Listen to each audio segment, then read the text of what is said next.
All right, fellas, we're out in the shop and we are messing with not this thing. Today we're working on putting the engine together for the old Bel Air project. If you don't know what the old Bel Air project is, the car used to be sitting back here in the background. The other day we rolled it out, got it washed up. I took it and put it in storage and been needing to work on this thing. So I've had the engine sitting here in pieces, scattered everywhere. So I'm trying to like clean up my workspace. I just said, hell with it. I'm gonna put the engine together. So I've been cleaning up the engine. I got the short block together. We're working on the cylinder head. I've got a set of cylinder heads that came off this engine. It was a low mileage deal. It came off like a semi truck that came from GM, and who knows what it was. It was some kind of test motor or something like that. But I ended up putting it on the test machine at work and it failed all the compression tests and everything, mainly because the heads were leaking. So I got the heads here. I got one of them disassembled. I washed it, got the valves cleaned up. Let me show you kind of where I'm at with it and show you what I'm gonna do. So as you can tell, I got the head kind of tore apart here. Honestly, it's pretty clean. Like the casting and stuff on them is really clean. Here's the other one. This is kind of how it looked before I washed it. Pretty good when you compare it to something like this. So these actually in really good shape. They just needed some cleaning. So I got this one, like I said, kind of roughly cleaned up. Normally I would take them, have them machined and all this stuff, but since I know this is a low mileage deal, you know, the deck surface and stuff looks really good, so we're just going to Scotch-Brite that, clean that up. But we had a couple leaky valves and I marked them here because I ended up filling up the chambers with some mineral spirits and then blue compressed air on the back side of it. Most all of them sealed up really good except for a few of them. So what I'm going to do is I'm going to go through, I got the valves cleaned up, took a little Scotch-Brite and some mineral spirits to them, and got those cleaned up. We're gonna lap these in. I went to Napa and picked up some valve grinding compound and a little tool suction cup deal.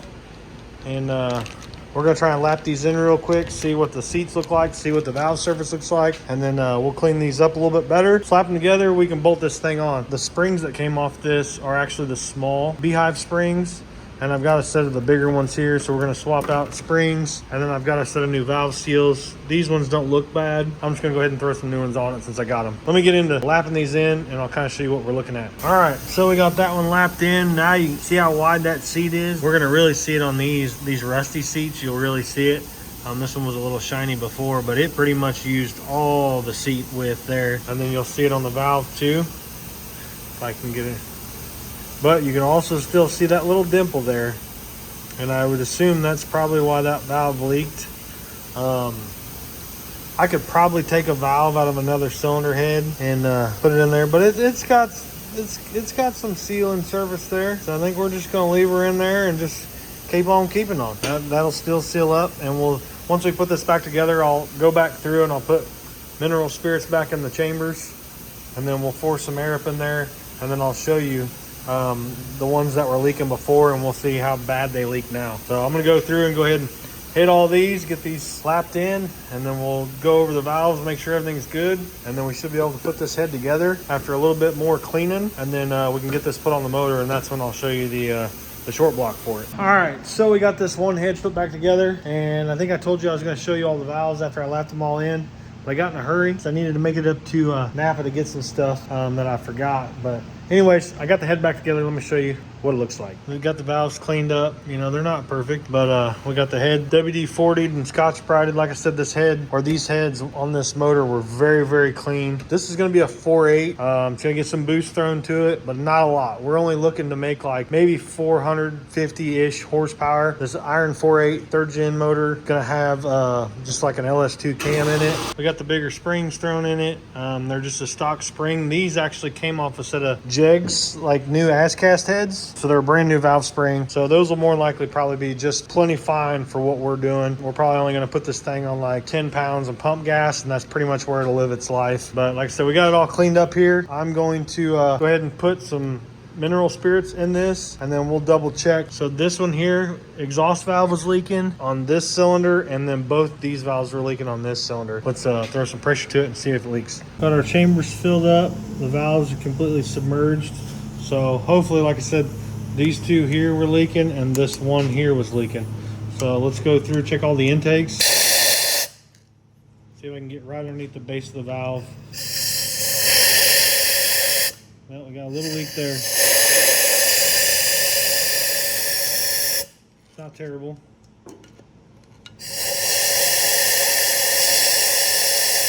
That one leaks too. That one's got a pretty good leak. You know, it's funny because these didn't leak before. So pretty much all those intake valves leaked. So let's see if we can get back here. Find my exhaust port here. So that one leaks. That one leaks. And last but not least, so they all leak in about the same spot. I lapped them in. I don't really have the money to spend on getting a valve job done, so we are just gonna send it. Here's what it is. I've seen worse run better. That's my motto. Normally I would have a little vacuum checker and you would vacuum check it and see if you could get it up to about 20 some inches of vacuum. That's usually where you would, okay, it's good, we'll send it. You know, and they'll leak a little bit then too. But this is just kind of the poor man's way since I no longer work in the machine shop and I don't have access to that stuff. You know, and we're gonna put a bunch of heat and a bunch of boost to this, so we'll beat the valves into the seats and get them to seal. It is what it is. I'm too poor to pay for a valve job. This is pretty much what it's come to for me. Doing my old job, being a machinist for the last 12 years. Now that I don't have that at my disposal, I gotta do what I gotta do. It's gonna run. I'm not too worried about it. If it runs like piss, I just know that I'll have to pull the heads off of it and get the heads done. You know, we'll worry about it 6 months, 8 months from now. But for now, that's gonna do pretty much all we need to do. We're gonna bolt these things on the engine and try and get this long box sorted out for the 4.8, and then we'll get that bagged up, set it aside, and we'll come back to that another day when we actually got the car here. So we're out in the shop doing a little tinkering here on the old boost knuckle, and there's some testing tunes and stuff coming up here pretty quick. We need to get the transmission swapped out, get the trans brake tranny back in it. I'm going to change this intake manifold. This is going to come off. We're going to use this on the old Bel Air project, but I picked up one of these Chinese 4150 style Holley intakes, and we're going to use that with an elbow on the boost knuckle here, and then like I said, use this one on the Bel Air project because that's just going to look a lot cool, like a lot cooler and nostalgic looking under the hood of the old Bel Air, and this will work for the BK. It's getting a little less and less like a really nice race truck, and it's getting more and more like a budget-friendly street truck. I'm gonna get this pulled off. We're gonna test fit this intake on here and see what we gotta do to modify the charge piping and stuff, but I just kinda wanna see what it looks like underneath the hood of the truck. So we're gonna get this yanked off and test fit it and see what it looks like. So we're out in the shop messing with the new China intake for the boost knuckle. We pulled the Edelbrock intake off. I got a 1-inch spacer to put underneath the intake here because this was going to hit the top of the rail. So I went ahead and got a 1-inch spacer. We had to modify the brackets and actually add spacers because these 100-tune injectors are pretty tall. And then we'll figure out what we're going to do as far as fab work, you know, the charge piping. Since now this is going to be the front, I'm going to kick it off to the side. It's going to go down and underneath, open up a lot of space up here. So we'll get this other rail modified, get it put on, and then we'll go and test fit it on the truck and see how it looks. All right, so we got it set down on the truck. I don't know. It's a little different look for the truck. Truck's kind of been this way with the old Edelbrock intake for a very long time. So just gonna try and change it up a little bit, give it a little bit different look, and that's gonna look way better in the old Bel Air project with that Edelbrock versus something like this. So, all right, so I think what is going to be our new charge pipe. Got it all tacked together. I'm gonna go through, polish it all with my my little Amazon polisher, and then we'll weld it all up, test fit it again, and then I'll remark where I want my blow-off valve and our little MRE Motorsports tag here. So yeah, let me get this all polished up, and then we'll weld this up and make this look a little bit better. All right, and just like that, we got it all welded up. Got our MRE tag on there, got our blow-off valve flange on there. Still got to drill that out. I'm going to do that real quick. And then we're going to test fit this, but hopefully it still fits after burning it all in and looks as good as I think it does. All right, we got our pipe test fit on there. We got the hole cut out for our blow-off valve. All that's good. Everything fits. Everything clears. And then we got to put the new steam port kit on, and then we're going to have to modify these fuel lines here, but I'm going to get all that done, and then we'll get this thing out, start it up, and take it for a test drive. Well, it is midnight, and I'm out here messing with the BK, trying to get this intake swap buttoned up. This Amazon steam port kit I just put on is leaking, so I must have forgot to tighten one of them up, or one of them loosened up in the process, putting the intake on, and it is crammed down in here. It barely has any room underneath this intake. It pretty much hits the valley cover. Probably would have been a lot better if I would have bought like one of these billet ones. They're not nearly as thick as this factory one. The factory one's pretty thick and sits up pretty tall. Yeah, it's got water pouring out of it. So I'm gonna have to pull it all back apart and double check those and see which one's leaking. All right, so I got the intake off, put a little water in it. I found my leak. Looks like my fitting's got a hole in it. I can't make that up, so that's cool. I mean, legit, thing has got a hole in the side of it, just spitting water out of it. Quality control really failed on that one. Now I gotta wait for the water to drain out, and I'll pop that fitting off. Luckily, I've got 2 more of those steam port kits here. Probably one of the fittings out of it. We'll try this again. So it gets even better. Got that one and that one. 2 fittings, holes in the back of them. What the? Only me. Well, I think we got it all buttoned up. We made a new line right here because we weren't reaching. I believe everything is tightened up, ready to go. We should be able to roll this thing outside, prime it up, make sure we don't have any fuel leaks. Got to plug that back in. We're gonna need that where we're going. But let's roll this outside, prime it up, make sure we ain't got no fuel leaks, and we'll fire it up and see what she sounds like. And check for leaks. I don't see anything on the fittings. No, nothing around the injectors. All right, well, let's fire this thing up, and actually we're gonna do a TPS auto reset first. And since we had everything unplugged.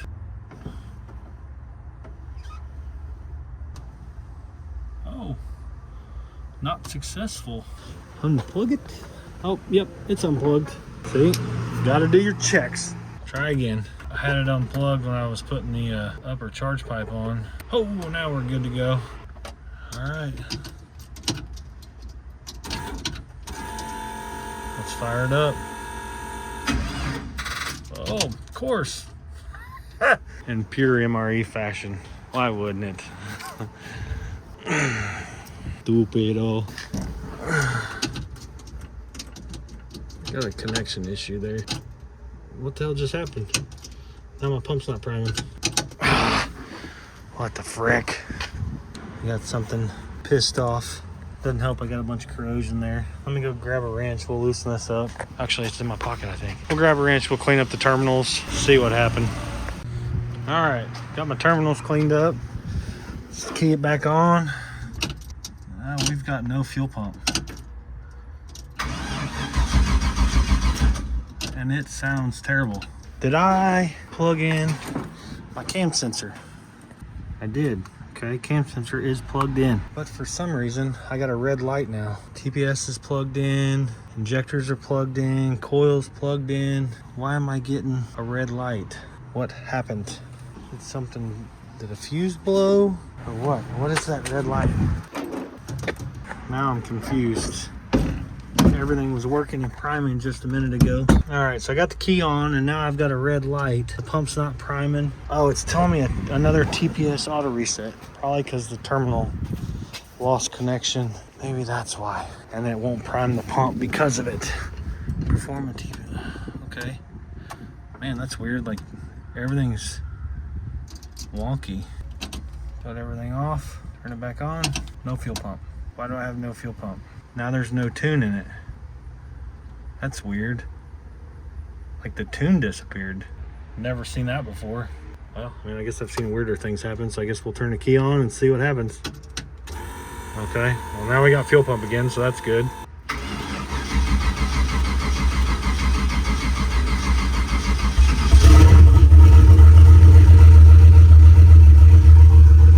Sounds a little rough.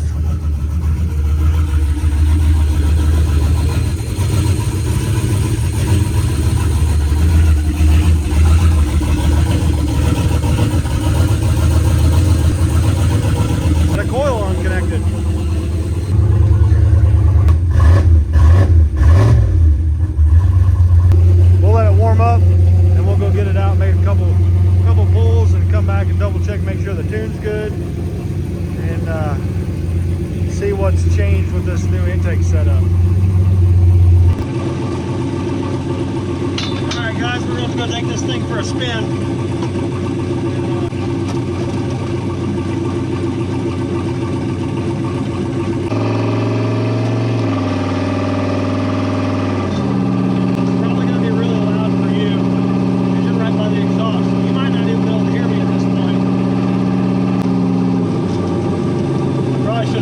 Right here in front of me.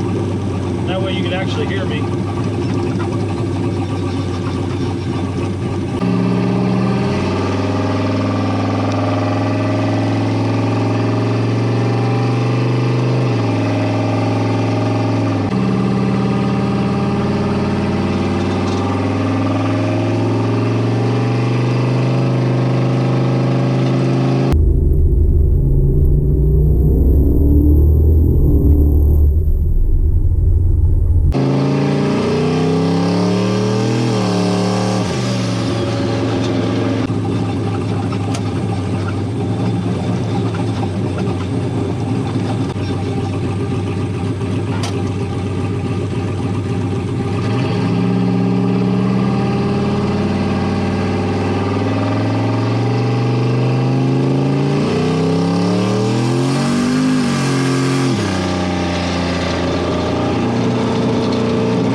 Comparison with the old intake.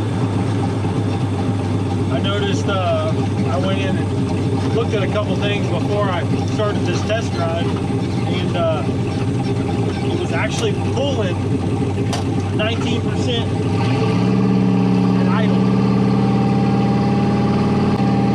That may have been a total fluke. We got low water on the windshield, it looks like, or something.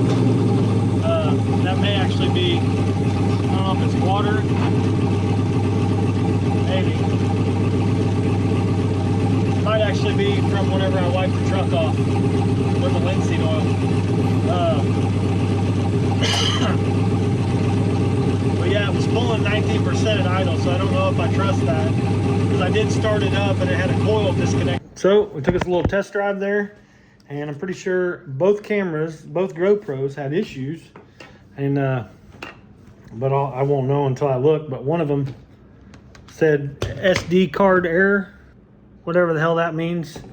All right, so we're gonna open the global file here, pump gas, just kind of get a look-see here at the learn table. Oh yeah, it's definitely this little area down here in vacuum. The transition on the way up in RPM and boost, it's adding a little bit of fuel, but up top it looks pretty good. So that's very interesting to see the difference in fueling, what this thing's doing. You can see it's pulling a ton of fuel out of it down there. I did make a couple rips there on the highway with the switch on, and then I made a little rip in Mexico. But this little rip here, I think this was like a little one down the road, got about 5.5 pounds, and then we drove a ways. So this is probably getting onto the on-ramp. That's what this was. And then we did one pretty good rip. So this would have been 40% duty cycle on the controller here. Looks like I got up to about 5,600 in high gear. Battery voltage looks good, 13.7 degrees timing, 13 pounds of boost. Air fuel is pretty solid. Probably fatten that up a little bit, honestly.